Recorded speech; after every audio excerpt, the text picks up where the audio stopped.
¿Pueden tomar asiento, por favor? Gracias. El canto de Jesús de Francisco de Asís que acabamos de entonar tiene que ver justamente con algo del desarrollo cristiano, donde nuestra vida pasa de un entorno de receptor solamente a convertirse en un transmisor, no solo de la palabra, sino de la obra de Dios en nuestra propia vida. De hecho, el ideal cristiano realmente no está justamente en que nos mantengamos solamente como receptores, sino que una vez que la paz de Dios viene a nuestra vida, nosotros ahora seamos transmisores de la paz de Dios hacia otras personas, donde podamos no solamente ser consolados, sino poder ser un instrumento de consolación para las personas que están en el derredor nuestro. El ideal cristiano está justamente en eso.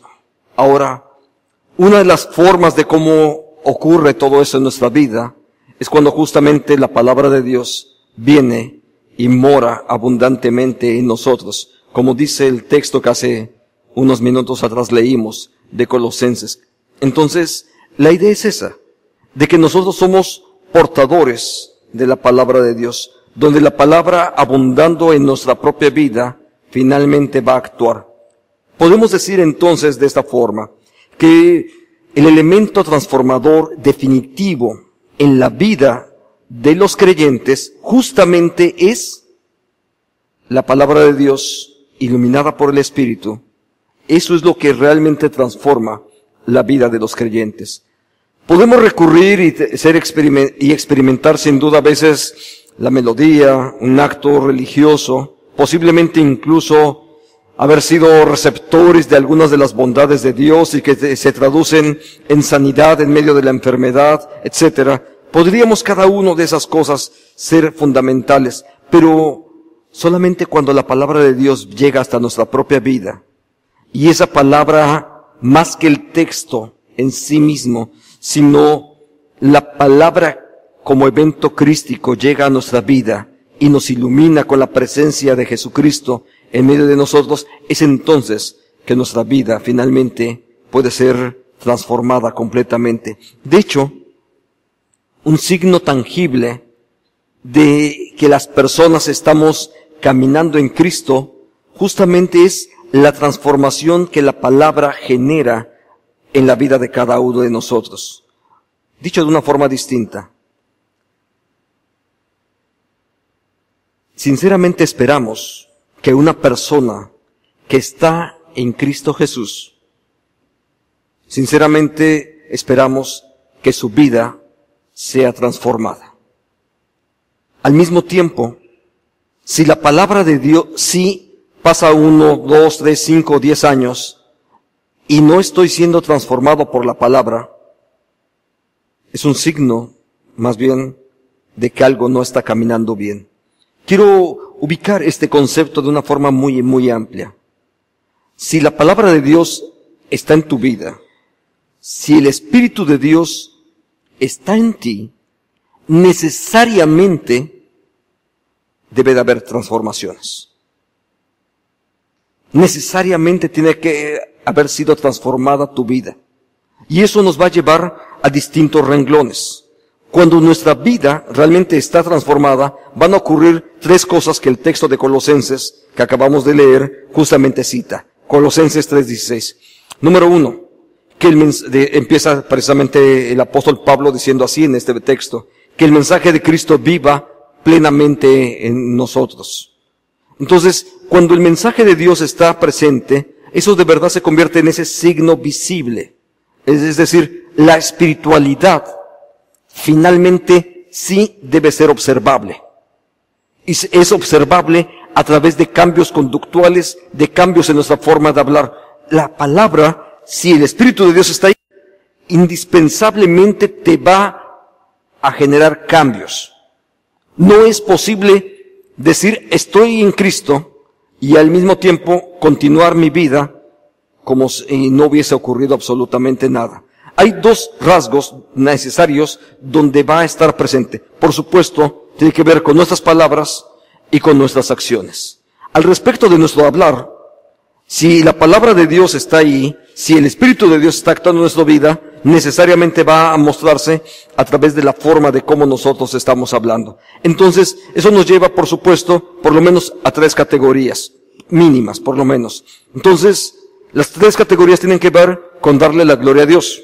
Número 2, la siguiente tiene que ver con omitir palabras que dañen o que afecten a otras personas. Y número 3, hablar para bendecir. Esas 3 categorías, cuando decimos de que la palabra de Dios mora abundantemente en nuestra vida, tenemos que considerar entonces palabras y acciones. Primero vamos al respecto del lenguaje, porque finalmente el don que tenemos, ese don del habla, es un don que Dios nos dio y que ese don tiene que ver con conceptos específicos para los cuales necesariamente han de ser utilizados. El primero de ellos tiene que ver con darle la gloria a Dios. Nuestro lenguaje tiene que dar la gloria a Dios. El apóstol Pablo escribió de esta forma en 1 Corintios capítulo 15, pero lo soy porque Dios fue bondadoso conmigo y esa bondad no ha sido desperdiciada. He trabajado más duro que el resto de los apóstoles, pero dice la frase final, pero en realidad no he sido yo el que ha trabajado, sino la bondad de Dios que está conmigo. El desarrollo profesional, individual, sea como individuo, en el ministerio, en la profesión, no importa en qué manera estás desarrollándote, al final de cuentas no depende exactamente de ti, sino de la misericordia de Dios sobre tu vida. Puede ser que estés pensando en tu esfuerzo personal, pero la realidad es que hay 20 gentes que están alrededor tuyo, que se esfuerzan igual o más que tú, y si por alguna razón tú recibiste el contrato, tiene que ver con la bondad de Dios para tu vida. No necesariamente porque eres el mejor. Así es que es Dios quien se hace ahí presente. Es Dios quien está ahí. Es por eso que el apóstol Pablo, alguien podría haber dicho, ese es un hombre que ha levantado iglesias por una buena parte de Europa, Asia Menor, se llenó de iglesias precisamente con el trabajo apostólico de Pablo, Timoteo, etcétera, y había toda una cadena de discipuladores que ahora formaban parte del equipo pastoral de Timoteo. Y cualquiera pudiera haber dicho, Pablo, gracias por todo lo que has hecho, y cuando Pablo recibe esas acciones de gracias de parte de los demás, dice, esperen, no soy yo, es la gracia de Dios quien ha hecho eso posible. Porque el único que puede transformar vidas es Dios. El único que puede transformar corazones es Dios. El único que puede otorgar la salvación, las sanidades, solamente es Dios. No somos nosotros. Si Dios nos da de su gracia y permite levantar iglesias que son grandes, que prosperan, que se multiplican, que están sirviendo a otros, finalmente no somos nosotros. Es más, cada vez que tienes la oportunidad de usar de los recursos propios para bendecir a otra persona, no eres tú. Es la gracia de Dios que ha sido mostrada sobre tu vida para que puedas ser tu vida un instrumento de bendición para otras personas. Puede ser a través de una oración, puede ser en lo económico, puede ser incluso simplemente brindándole el apoyo necesario para que camine. Sabes, en todos los casos no eres tú, simplemente es Dios el que ha decidido actuar.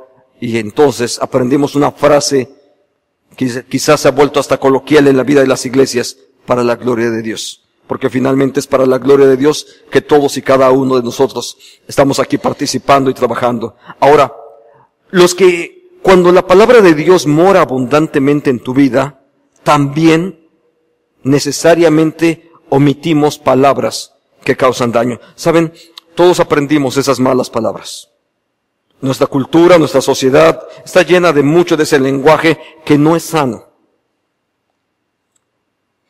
El texto de Santiago es un texto en verdad muy, muy conocido. Es un texto que más de una vez se ha predicado incluso en esta iglesia. Yo me acuerdo hace justamente un año atrás, estaba nuestro hermano Rodrigo Escalante predicando hace un año, justamente, y él hace un año abordó justamente este mismo tema.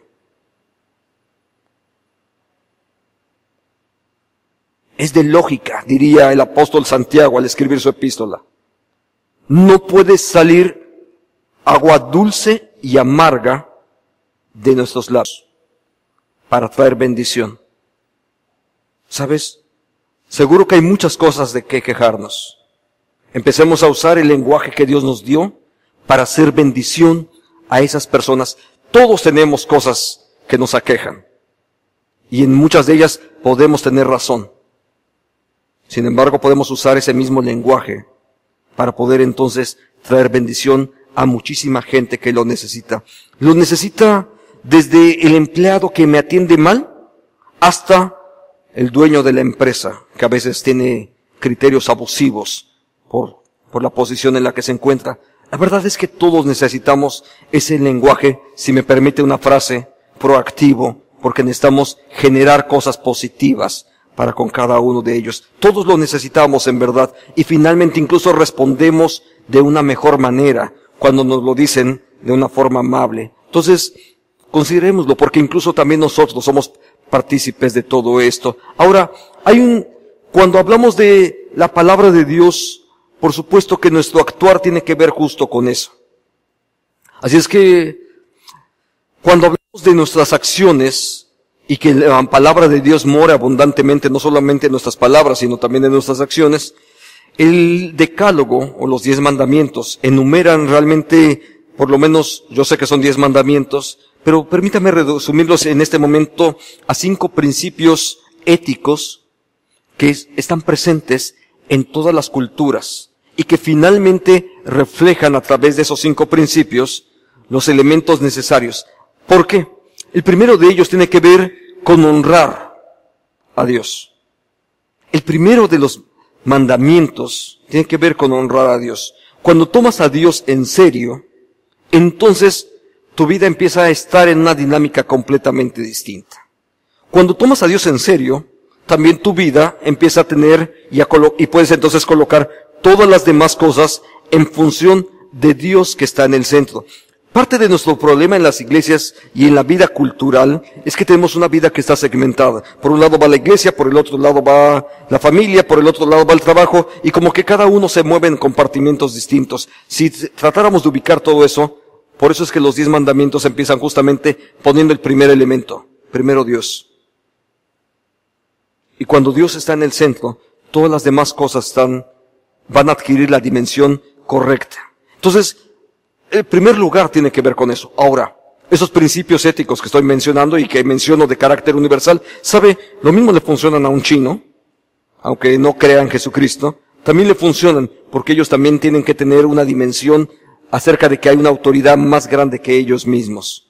Y lo mismo puede funcionar para un animista o para alguien que no necesariamente, alguien que es gnóstico, finalmente también utiliza ese mismo principio. No importa realmente cuál, tienen que ver con principios universales que emanan de las Escrituras y que aplican perfectamente a cualquiera. Ahora, en nuestro actuar, cuando primero está Dios, lo siguiente necesariamente tendría que ser que cada uno de nosotros vamos a un entorno distinto y a partir de ese entorno podemos entonces mejorar nuestra propia vida. Ahora, entonces, es primero Dios, y después, siguiendo los 10 mandamientos, sería muy fácil de seguir el concepto. Respeto a los padres, o en el sentido más amplio, a los ancestros. Porque cuando hablas del respeto hacia los ancestros, que pueden, en este caso estoy hablando de los padres, no quiere decir exactamente que tengas que hacer todo lo que tus padres dicen. Los padres, como tales, como seres humanos, también nos equivocamos. Sin embargo, puedo respetarle de una forma amplia, porque él merece mi respeto, simple y llanamente, porque es mi padre. Si ustedes recuerdan las palabras de Jesús, cuando él comenta acerca de este mandamiento, dice, es también el primer mandamiento con promesa. Honra a tu padre y a tu madre para que te vaya bien. ¿Sí? Entonces, por supuesto que existe toda una lógica acerca de eso. Número 3, se trata del respeto a la vida. Cuando la palabra de Dios está abundantemente en mí, entre otras cosas, voy a darme cuenta que soy mayordomo de la creación en donde Dios me ha colocado. Entonces, entre las distintas cosas que tengo que hacer, no solamente es buscar el respeto y no cometer asesinatos. No matarás, dice el precepto del libro del Éxodo. No matarás. Pero el no matarás tiene una serie de ramificaciones que nos llevan a diferentes aspectos. Van, por supuesto, desde cuidar de los ancianos, que esa es una forma de cómo respeto la vida, hasta el otro extremo de cuidar de los huérfanos, de los más desprotegidos, y yéndome un poquito más lejos, incluso de los no nacidos. Se trata de respeto desde el no nacido hasta el más anciano. En ese rango, no solamente es el respeto a la vida humana, sino también el respeto a la vida vegetal y animal. ¿Sabe? Los cristianos deberíamos de ser los primeros en cuidar el medio ambiente. Y tenemos que estar haciendo eso. Hay iglesias que lo que hacen es campañas de limpieza en su barrio, campañas para plantar árboles, para mostrarle a su sociedad y animar a su sociedad justamente a tener un compromiso con la naturaleza. No es un compromiso con la naturaleza realmente, es nuestro compromiso para con Dios, que nos ha hecho esa encomienda y la prodigamos entonces a través del cuidado de la naturaleza. Sobra decir, cuidar de los animales, no solamente las mascotas. ¿Sabe? La única razón explícitamente bíblica para poder matar animales es el alimento. Es la única razón. No hay más razones. La única razón se la dio Dios a Noé cuando le autoriza poder comer algunos animales. Es la única razón. Entonces, peleas de gallos, corridas de toros. Yo entiendo las culturas y a veces los beneficios económicos que eso reporta, pero cada una de esas áreas representan violaciones al respeto a la vida. Y de ello también, por supuesto, habremos de dar cuentas. El respeto al prójimo. No robarás, es parte de lo que dice el libro del Éxodo, pero también nos lleva a un terreno más, a la integridad de la vida, como una manera donde cada uno de nosotros nos desenvolvemos. Debemos de aprender a vivir y a ser íntegros en nuestra forma de vivir. No quiere decir que somos perfectos, sino que buscamos intencionalmente caminar en esa integridad. No es que no nos equivoquemos, sino que incluso cuando nos equivocamos, tratamos de corregir el rumbo para caminar hacia donde Dios nos ha señalado. En la siguiente lámina vemos algo que tiene que ver con lo que repite el texto de Colosenses. Tiene que ver justamente con esta idea de que no solamente more abundantemente la palabra de Dios en nuestra vida, sino nos lleva a un terreno distinto. Enséñense y aconséjese unos a otros con la sabiduría de Dios. Ese es un terreno importantísimo. ¿Sabe? Es Dios el que hace cada una de estas cosas. Entonces, esto significa que la mejor forma de cómo nosotros podemos incluso crecer personalmente es cuando dejas de ser solamente receptor y empiezas a enseñar y a compartir con otros. Nunca vas a saber cuánto sabes hasta que empieces a enseñar. Nunca vas a saber también cuánto te falta, si no es cuando empieces a enseñar. El apóstol Pablo, en la siguiente lámina, dice, enséñenle a otros que sean también capaces de enseñar a alguien más. ¿Sabe?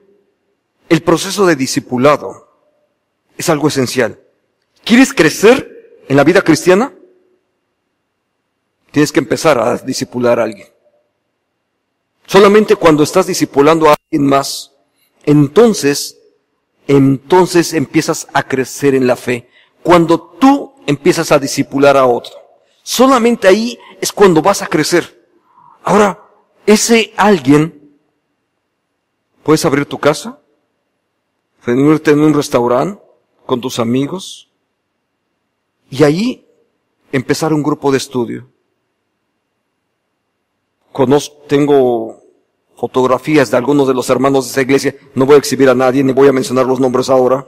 Pero sabe, yo sé que en sus oficinas reúnen a su equipo y ahí oran todos los días entre ellos. Es una forma de cómo estar discipulando. Y hay más de uno y una, porque son hombres y mujeres quienes lo están haciendo, cuidar de los huérfanos, de los más desprotegidos, y yéndome un poquito más lejos, incluso de los no nacidos. Se trata de respeto desde el no nacido hasta el más anciano. En ese rango, no solamente es el respeto a la vida humana, sino también el respeto a la vida vegetal y animal. ¿Sabe? Los cristianos deberíamos de ser los primeros en cuidar el medio ambiente.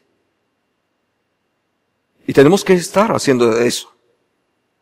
Hay iglesias que lo que hacen es campañas de limpieza en su barrio, campañas para plantar árboles, para mostrarle a su sociedad y animar a su sociedad justamente a tener un compromiso con la naturaleza. No es un compromiso con la naturaleza realmente, es nuestro compromiso para con Dios, que nos ha hecho esa encomienda y la prodigamos entonces a través del cuidado de la naturaleza.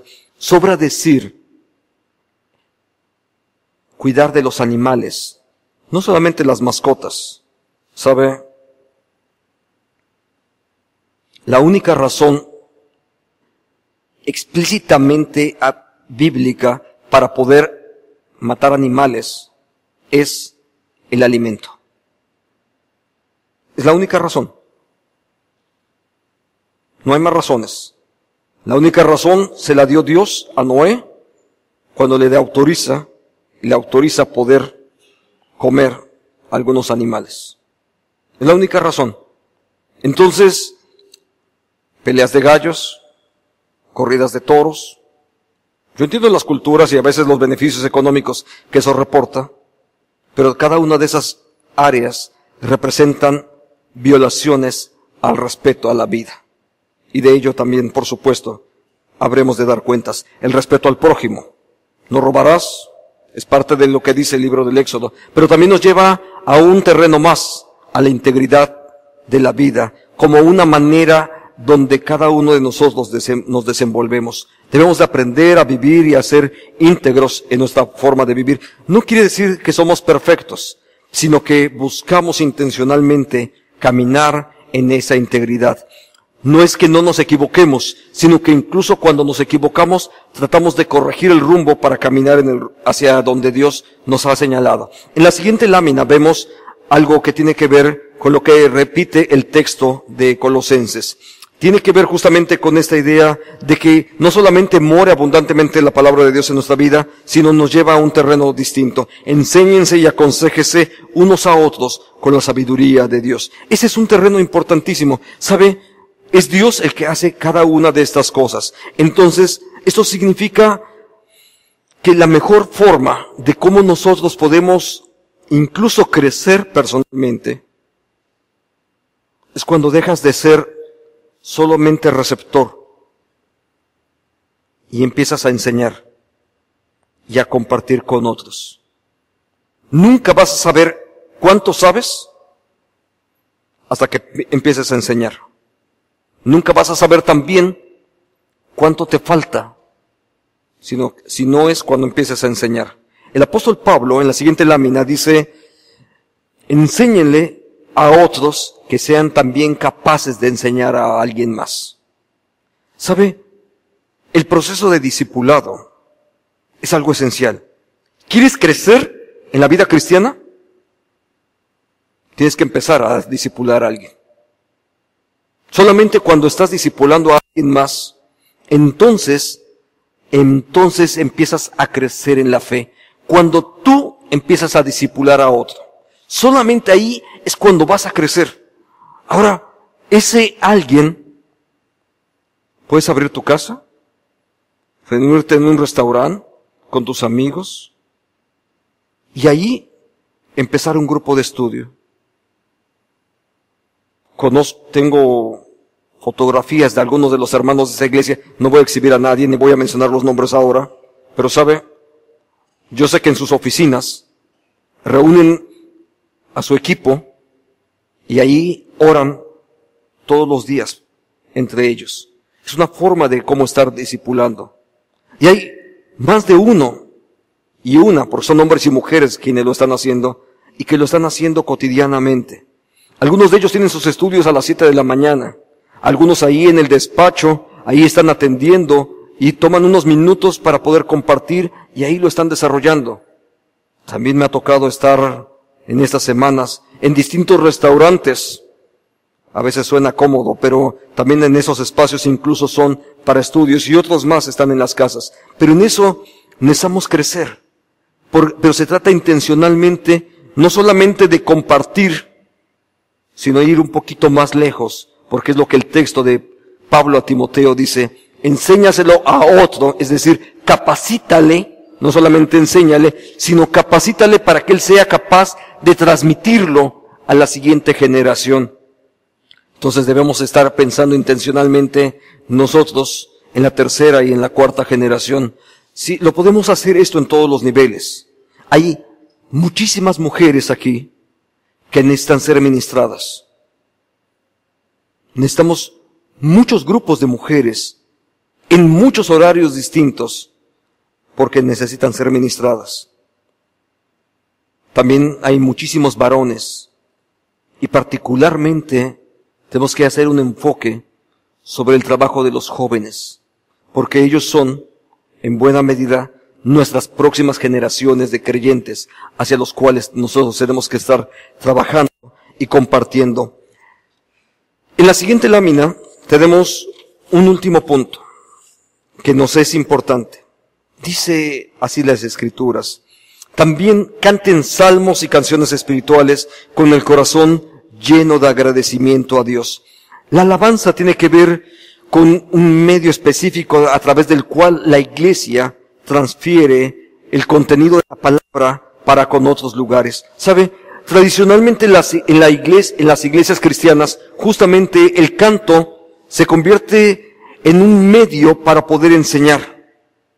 Es muy probable que a los niños les cuesta trabajo aprender algunas cosas, pero si se las enseñas cantando es muchísimo más fácil. Entonces, una forma de cómo nosotros, cuando niños, les enseñábamos los libros de la Biblia. ¿Usted sabe los libros de la Biblia? ¿Todos los libros de la Biblia los puede repetir de memoria?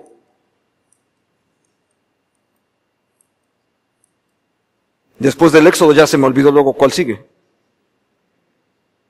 Génesis, Éxodo, Levítico, Números, Deuteronomio. ¿Sí? Y cuando llegamos después de Isaías ya nos cuesta un poco de trabajo. ¿Sabe? Los niños lo aprenden cantando.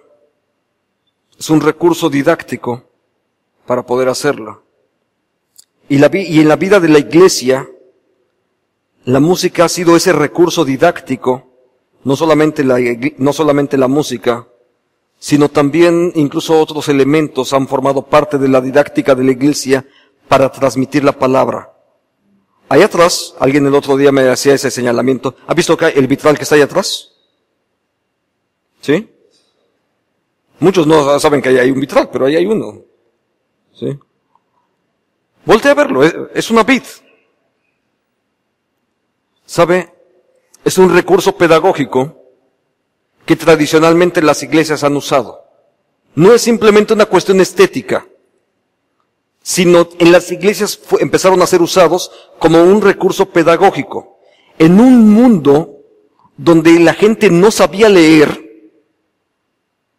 entonces los pastores les enseñaban el evangelio a su iglesia a través de los vitrales.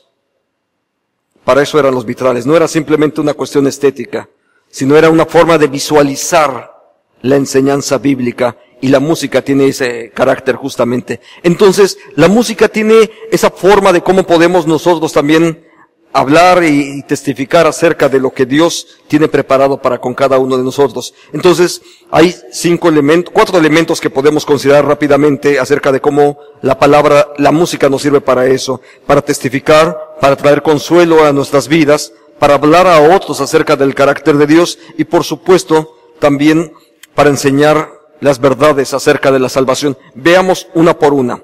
Entonces, la primera de ellas tiene que ver con testificar.